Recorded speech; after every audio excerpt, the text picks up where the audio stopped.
Hey guys, just wanted to remind you that this Sunday is the next live African Lit Market. Of course, it's in partnership with Word and Sound and the Cheeky Natives, who I will be in conversation with.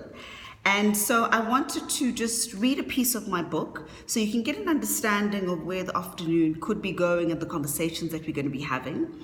I'm going to be reading from page 151, and this is the point where I've discovered that I had a lump in my breast.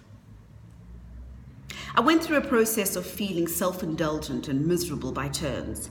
Then I changed my attitude.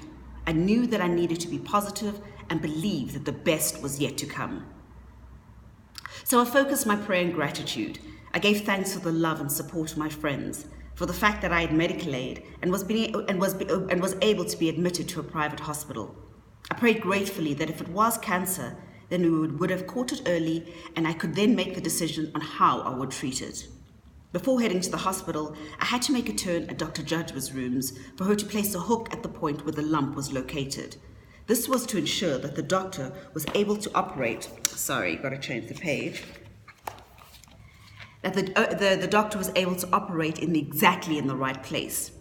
I then made my way to the Garden City Clinic at around 12 o'clock. The nurses in the ward were incredibly friendly and accommodating. I waited for a few hours before they took me through to the operating room. This added to my anxiety, as the rules before any surgery is that one does not eat the night before, so I was anxious and incredibly hungry. Finally, they placed me on a gurney and wheeled me through the clinical halls of the hospital. I was met with a group of doctors who explained their various procedures. The anaesthetist assured me that all would go well because the operation was being conducted during the doctor's holiest fast of Ramadan. "You are blessed," he said, with simple reassurance. I remember waking up with this feeling of calmness.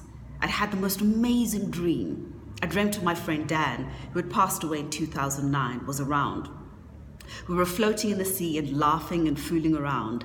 I began to sink and my head floated under the water. He then picked me up and laughed in his usual way and said to me that everything was going to be all right.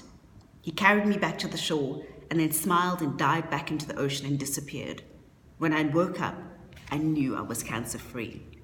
So guys, please join us this Sunday. It is from 12 until about 3, 4 in the afternoon. My books will be on sale as well. Otherwise, for more information, send me an email, rosie@rosiemontana.biz. And if you need to get the book, it's called Reclaiming the Soil. Have a good day.